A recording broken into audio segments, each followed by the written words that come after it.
Hello, everybody, and welcome. This is a Legacy School literacy lesson for Year 6, and we are going to be continuing our unit on descriptive writing in this video.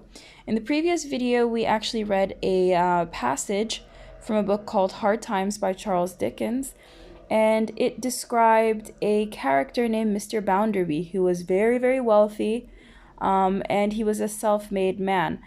But the passage described just how unpleasant and awful he was. They said he was the bully of humility. He loved to boast and brag about how rich he was now compared to how poor he used to be. And they just generally described him in a very humorous at times, but negative way. So today we are also going to be looking at our Checkpoint 1 literacy book, and we're going to be reading another passage from the same book, Hard Times, but in this passage we're actually going to be reading a description of a setting rather than a description of a character. So if you have your books out, go ahead and open up to page 47. I've included a picture of the page here in this video, but of course it would be clearer for you, I imagine, if you just have your book open and you're following along. All right, so there are two really long paragraphs in this extract. I'm going to be reading through each and then going back and explaining any vocabulary that I feel like would be new to you or any phrases that might need a little clarification. If you have any additional questions, you can always reach me on Seesaw and ask me for more explanation there. I want you to pay attention to a writing technique used here called repetition. Repetition is repeating something over and over and over again. And when writers use that, they do it to emphasize a certain point, or to say that, or to explain, or to describe the extent of which something is happening. All right, especially pay attention for it, especially here in this first paragraph. It was a town of red brick, or of brick that would have been red if the smoke and ashes had allowed it. But as matters stood, it was a town of unnatural red and black, like the painted face of a savage. It was a town of machinery and tall chimneys, out of which interminable serpents of smoke trailed themselves forever and ever, and never got uncoiled. It had a black canal in it, and a river that ran purple with ill-smelling dye, and vast piles of buildings full of windows, where there was a rattling and trembling all day long, and where the pistons of steam engines worked monotonously up and down like the head of an elephant in a state of melancholy madness. It contained several large streets like one another, and many small streets still more like one another, inhabited by people equally like one another, who all went in and out at the same hours, with the same sound, upon the same pavements, to do the same work, and to whom every day was the same as yesterday and tomorrow, and every year the counterpart of the last and the next. All right, so let me know if you caught on to that repetition. But let's go ahead and explain a few words and phrases at the beginning of the paragraph before we point out the repetition. So they said the town was made of red brick, but since the smoke and ash covered the brick, it was actually kind of black. It was red and black at the same time. And they described it as looking like the painted face of a savage. So here, what they mean by savage is it's actually quite a racial term. So in the old times, like this is something that's not acceptable to be used now, but in old times, people would call tribal people, mostly in Africa, savages. And I don't know if you've seen like tribal face paintings before, but yeah, they're comparing the red and black lines on the buildings, or the stains on the buildings, as painted faces of a savage. So they said that there were lots of tall buildings with chimneys, and they actually described the groups of buildings as piles of buildings. And the reason why they did that is so that it painted this image of unorganized rows of buildings. Like instead of having organized rows of buildings, just like a jumble of buildings all smushed together, or all bunched together. And that's what the reader was trying to achieve. They also said that from the chimneys came serpents of smoke. They actually described them as interminable serpents of smoke, and they trailed on forever and ever and never got uncoiled. And they actually used that to paint an image in our mind of smoke going on and on and on and on. And this actually just goes to show us that these factories were working 24/7.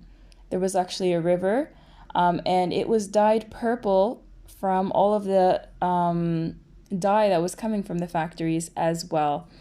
They said inside these factories there were lots of machines that just kept working monotonously, up and down, in the same motion all day long.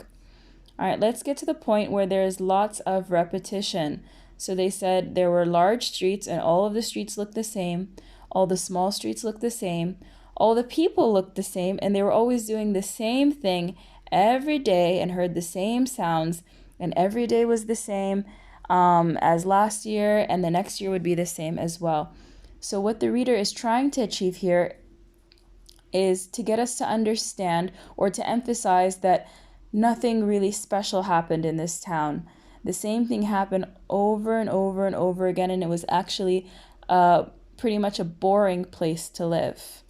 And by repeating that, the things that he repeated over and over and over again, it kind of gives us a sense of, dullness. Let's move on to the second paragraph. You saw nothing in Coketown. You saw nothing in Coketown, but what was severely workful.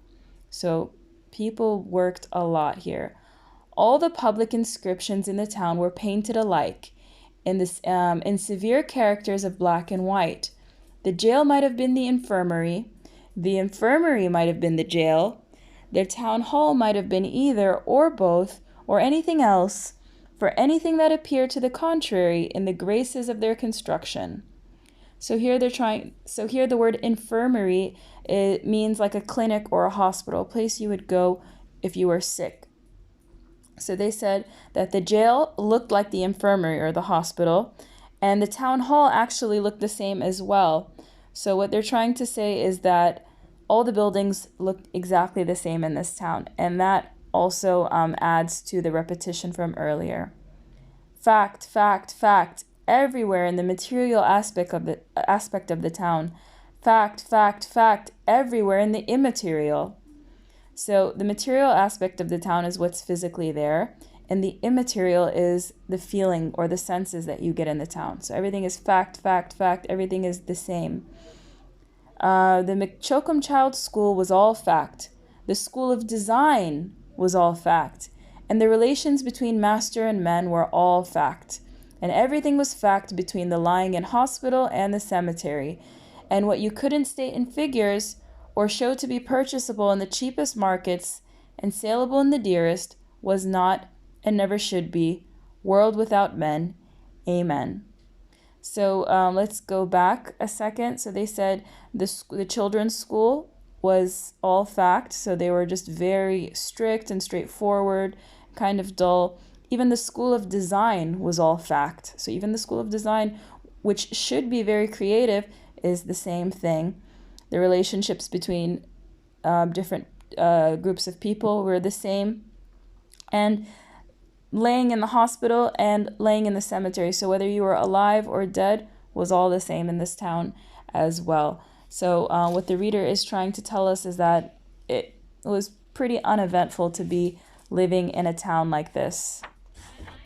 All right, so let's continue on to the next page. Since we were only reading for pleasure, we actually have no questions, but I hope you understand what descriptive writing is used for. It helps to paint an image in the mind of the reader, and not just that, but to also allow us to, it also gives us a sense of feeling.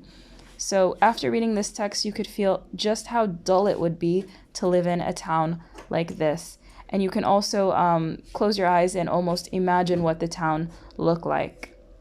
All right, so the way that the writer achieved this is using lots of similes and metaphors. And you guys have taken similes and metaphors over the past few years. I'm going to be uploading a video just for a quick revision of all figurative language. But I do want you to flip to page 50 in your book, and we have a quick simile and metaphor exercise. So these are some very common similes, and what I want you to do is to switch out one of the words or the noun in each of these to form a new simile, since these are very much overused. So as clean as a whistle, quiet as a mouse, cool as a cucumber, straight as an arrow, easy as pie, like a bull in a china shop. That's a tricky one. We'll come back and explain that. Run like the wind, hungry as a horse, flat as a pancake, and as cold as ice. So let's, before we get into the exercise, let's go ahead and explain a bull in a china shop. So china here, if you notice, is not capitalized because it's not a proper noun. We don't mean the country China. China here is actually a type of dish that we would eat off of, like a plate or a bowl made from a certain material called china. All right. So of course, if you had a shop with lots of dishes or with lots of china and a bull entered it, you can imagine just how destructive it would be. So when somebody is destructive or clumsy or tends to break things, we describe them with the simile like a bull in a china shop. All right. So what you're going to do is you're going to switch out a word in the simile to create a new one. So for example, instead of saying as clean as a whistle, you can say as clean as a surgeon's hands. All right. Make sure you're using something that is known to be clean, for example, or known to be quiet, or known to be cool. All right. So you wouldn't say as quiet as a bell, because a bell is not known to be quiet. You could choose something like a library, or an empty field, or as quiet as space. All right. If you need any help with these, you can always contact me on Seesaw. But before I go, I want to go ahead and give you a little word of warning. So some similes are used way too much. And when they're used way too much, they kind of lose a little bit of their excitement. And similarly, when you use a lot of similes and metaphors in a text, it actually doesn't make it exciting anymore. It slows down the reading. All right. So you can spice up your writing, or you can make your writing a lot more descriptive using figurative language, but make sure you do not overuse similes and metaphors in your writing, because it'll slow down the reading and it'll just make it a little bit less exciting. Okay. With that said, I'm gonna let you get to work, and we'll see you soon.